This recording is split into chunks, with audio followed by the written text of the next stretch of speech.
Syukuram Borwada Bitang habafaरियाव बाहागो लानाय खालिंदर समस्तिनि मानगोनां एमसिएलए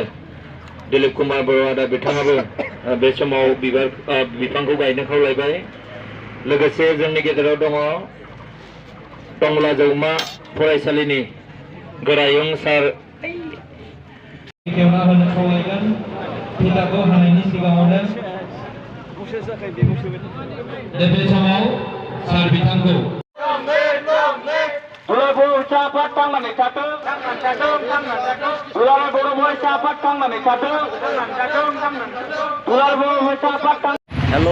खुलुमबाय लोगोफोर नोंथांमोनखौ आंनि इउटुब चेनेलाव बरायबाय बे समाव आङो दङ टंला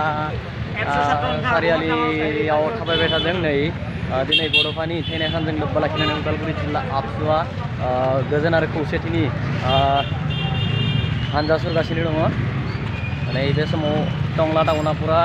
गारिया जाम जागासिनो दं फारसेथिं जोंनि हानजा सुरग्रा बिथां हानजानि पुरा गोलाव लाइन आरो आंनि लोगो दं राजा दैमारि पुरा राजा दैमारिया थाबायगासिनो दं गरमा मादि मोनदो थाबायना गरमा थाबायना मादि नांदो गरमा मादि तामाम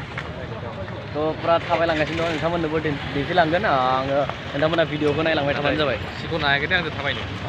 आं नोंसो पेटलासिन नोंसो हायाखै बाबा थ' थाबायगासिनो दं ओइ सिदे थांसै नामा ओइ फै